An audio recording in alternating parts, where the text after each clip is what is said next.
स्वागत है आपका खुशियों के त्यौहार में। यहाँ हम त्यौहार की तैयारी से पूजा की थाली तक का सफ़र पूरा करेंगे। आज की वीडियो में जानिए हम कब मनाएंगे आषाढ़ मास की संकष्टी चतुर्थी। इस संकष्टी चतुर्थी में खास क्या है? अंगारकी चतुर्थी 6 महीने में एक बार आती है और इसे अत्यंत उत्साह और समर्पण के साथ मनाया जाता है। यह भी माना जाता है कि जो व्यक्ति अंगारकी चतुर्थी पर पवित्र व्रत रखते हैं उसे पूरे वर्ष संकष्टी गणेश चतुर्थी रखने से मिलने वाले लाभ के समान ही लाभ मिलता है। जब संकष्टी चतुर्थी मंगलवार के दिन पड़ रही हो तो उसे अंगारकी चतुर्थी कहते हैं। 2024 में अंगारकी चतुर्थी 25 जून मंगलवार को मनाई जाएगी। यह हिंदू कैलेंडर के चंद्रमा की चौथी तिथि को मनाया जाने वाला महत्वपूर्ण त्यौहार है। इस दिन भगवान गणेश की पूजा की जाती है, जिन्हें बुद्धि, समृद्धि और सौभाग्य का देवता माना जाता है। अंगारकी शब्द संस्कृत के अंगारक शब्द से निकला है, जिसका अर्थ है मंगल ग्रह। मान्यता है कि इस दिन भगवान गणेश की पूजा करने से मंगल प्रसन्न होते हैं और जीवन में सौभाग्य, समृद्धि प्राप्त होती है और बाधाएं दूर होती हैं। इस दिन उपवास रखने और भगवान गणेश की पूजा करने से व्यक्ति को समृद्धि मिलती है और जीवन की बाधाओं का नाश होता है। 25 जून चंद्रोदय का समय है, रात 9:58 पर। अंगारकी चतुर्थी की व्रत कथा गणेश पुराण के उपासना खंड के 60वें अध्याय में वर्णित है। कथा कुछ इस प्रकार है। सूर्यदेव के पुत्र सवन की देखभाल पृथ्वी देवी ने 7 वर्षों तक की। भरद्वाज महर्षि की सलाह पर इस अवधि के बाद उन्होंने लड़के को महर्षि के पास ले जाकर अपना पुत्र बताया। महर्षि खुश हुए और उसे अपना मानकर उपनयन संस्कार कर वेद और अन्य शास्त्रों की शिक्षा दी। उन्होंने लड़के को गणपति मंत्र की दीक्षा दी और उसे भगवान गणेश की उपासना करने का निर्देश दिया। लड़के ने गंगा के किनारे जाकर भगवान गणेश का ध्यान किया और 1000 वर्षों तक कोई भोजन या पानी के बिना उनका मंत्र जपा। माघ कृष्ण चतुर्थी को जब चंद्रमा उगा तब भगवान गणेश ने अपने 8 हाथ वाले रूप में विभिन्न अस्त्रों से सजे हुए और हजारों सूर्य से अधिक चमकते हुए लड़के के सामने आकर दर्शन दिए। लड़का भक्ति से भरा हुआ भगवान की स्तुति करने लगा, जिसके बाद भगवान ने उसे वरदान दिया। अब संतुष्ट हुए लड़के ने भगवान से अपनी इच्छाओं की पूर्ति की प्रार्थना की कि उनकी माँ पार्वती मालिनी, उनके पिता और उनकी जीवन, दृष्टि, वाणी और जन्म सफल हो। उन्होंने यह भी मांगा कि उन्हें स्वर्ग में देवताओं के साथ अमृत पीने की अनुमति मिले और उनका नाम मंगल के रूप में प्रसिद्ध हो, जो सभी तीनों लोकों में शुभकारी हो। दयालु भगवान ने उनकी इच्छाओं को पूरा करने के साथ साथ उन्हें अंगारक नाम दिया और घोषणा की कि यह चतुर्थी अंगारकी चतुर्थी के नाम से जानी जाएगी और जो कोई इस दिन व्रत रखेगा वह अपने प्रयासों में 1 वर्ष तक सफलता प्राप्त करेगा। अब मंगल नाम से प्रसिद्ध लड़के ने एक शानदार मंदिर बनाया और भगवान गणेश की 10 हाथ वाली मूर्ति स्थापित की, जिसे उन्होंने मंगल मूर्ति नाम दिया। कहा जाता है कि जो कोई भगवान गणेश के इस रूप की पूजा करता है उसकी सभी इच्छाएं पूरी होती हैं। पृथ्वी के पुत्र ने अंगारकी चतुर्थी का व्रत रखा और इसके परिणाम स्वरूप स्वर्ग और अनंत आनंद प्राप्त किया। श्रोताओं, आषाढ़ कृष्ण गणेश चतुर्थी व्रत कथा के अंतर्गत राजा महिजीत की कथा का श्रवण करेंगे। पार्वती जी ने गणपति जी से पूछा कि हे पुत्र, आषाढ़ कृष्ण चतुर्थी बहुत ही अच्छा फल देने वाली बताई गई है, आप उसकी विधि बतलाइए। इस माह के गणेश जी का क्या नाम है और उनकी आराधना किस तरह करनी चाहिए? गणपति जी ने उत्तर दिया कि हे माता, पहले समय में इसी बात को युधिष्ठिर ने पूछा था और उन्हें भगवान कृष्ण ने जो बतलाया था वह मैं आपको बतला रहा हूँ, आप उसे सुनिए। श्री कृष्ण ने कहा कि हे राजन, मैं गणेश जी की प्रिय और विघ्नों को नष्ट करने वाली कथा जिसका पुराणों में वर्णन किया गया है उसे कह रहा हूँ, आप सुनिए। हे युधिष्ठिर, आषाढ़ कृष्ण चतुर्थी के गणपति का नाम लंबोदर है। उनका पूजन पहले बताई विधि से करें। हे महाराज, द्वापर युग में महिष्मति नगरी का राजा महिजीत था। वह बहुत ही प्रतापवान और पुण्यशील राजा था। वह पुत्र की तरह अपनी प्रजा का पालन करता था, लेकिन उसके संतान न होने के कारण उसे राजमहल का सुख अच्छा नहीं लगता था। वेदों में संतानहीन मनुष्य का जीवन निरर्थक माना गया है। यदि संतान रहित व्यक्ति अपने पितृगण को जल दान करता है तो वे जल को गर्म जल के रूप में ग्रहण करते हैं। उसी दुविधा में राजा का बहुत समय गुजर गया। उन्होंने पुत्र पाने के लिए बहुत से दान यज्ञ आदि कार्यों को किया, परंतु राजा के पुत्र पैदा नहीं हुआ। युवा अवस्था बीत गई और बुढ़ापा आ गया।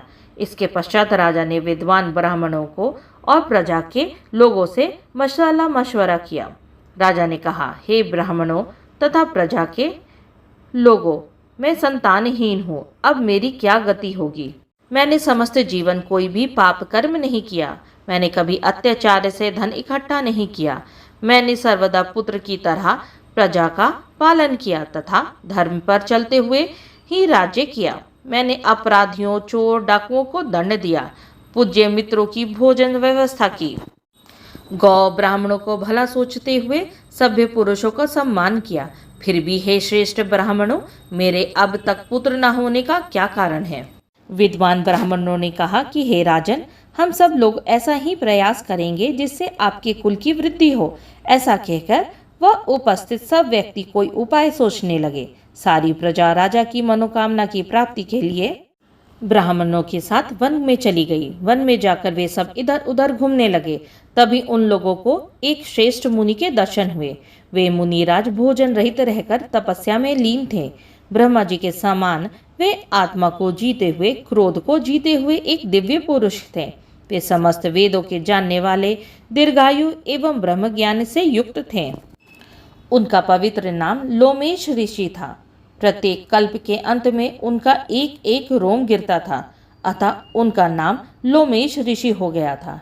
ऐसे तीनों कालों के जानने वाले ऋषि महर्षि लोमेश को उन्होंने देखा। सब लोग उनके पास गए।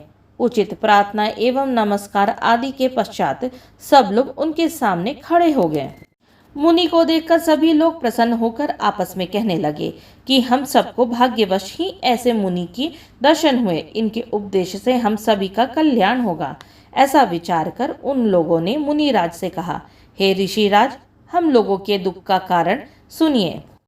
अपने संशय को समाप्त करने हेतु हम लोग आपकी शरण में आए हैं। हे प्रभु, आप कोई उपाय बताइए। हे स्वामी, आपके समान महात्मा को पाकर हम लोग दूसरे आदमी से क्या कहें? आप ब्राह्मण एवं ऋषियों में श्रेष्ठ हैं। आपसे उत्तम कोई दूसरा व्यक्ति हमें दिखाई नहीं पड़ता। महर्षि लोमेश ने पूछा, हे महानुभावों, आप लोग यहाँ किस कारणवश आए हैं? मुझसे आपका क्या अभिप्राय है? साफ तौर से कहिए, मैं आपकी समस्त शंकाओं का समाधान करूंगा। तपस्वियों की तपस्या केवल दूसरों का भला करने के लिए होती है।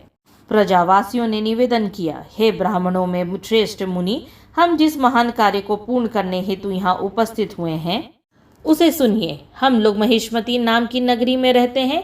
हमारे राजा का नाम महिजीत है। वे ब्राह्मणों की रक्षा करने वाले धर्मात्मा, दानवीर, पराक्रमी एवं मृदुभाषी हैं। उन्होंने हमारा बच्चों के समान पालन पोषण किया है, परंतु आज तक ऐसे राजा के कोई संतान पैदा नहीं हुई है। हे प्रभु, माता एवं पिता तो केवल जन्म देने वाले होते हैं, किंतु राजा ही वास्तव में उनको पालने वाला एवं उनकी उन्नति करने वाला होता है। उसी राजा के हेतु हम इस घने वन में आए हैं। हे द्विज श्रेष्ठ, आप कोई ऐसा उपाय बताइए जिससे राजा को संतान की प्राप्ति हो, क्योंकि ऐसे योग्य राजा के कोई पुत्र ना हो यह बड़ा ही दुख की बात है। हम सब आपस में सलाह मशवरा करके इस गहन वन में आए हैं। उनकी कृपा से ही हम लोगों को आपके दर्शन प्राप्त हुए हैं। हे मुनि श्रेष्ठ, किस व्रत, दान एवं पूजन आदि के करने से राजा को पुत्र मिलेगा? कृपा करके आप हमें बताएं। प्रजावासियों की यह बात सुनकर महर्षि लोमेश ध्यान मग्न हो राजा की भलाई के लिए कहने लगे, हे द्विजो, आप लोग ध्यान से सुनो। मैं एक संकटनाशक व्रत को बतला रहा हूँ। आषाढ़ कृष्ण चतुर्थी के दिन एक दंत गजानन नामक गणेश जी की अर्चना करें। पहली कही हुई विधि से राजा श्रद्धायुक्त होकर व्रत करें तथा ब्राह्मणों को भोजन कराएं और उन्हें वस्त्र का दान करें। गणेश जी की अनुकंपा से उनको अश्वमेव पुत्र की प्राप्ति होगी। महर्षि लोमेश के ऐसा कहने पर सभी लोग हाथ जोड़कर उठ खड़े हुए और सिर झुकाकर उनके चरणों में लेटकर प्रणाम किया। तत्पश्चात सभी लोग नगर को लौट आए। वन में जो कुछ हुआ उन सभी घटनाओं को प्रजावासियों ने राजा को बतलाया।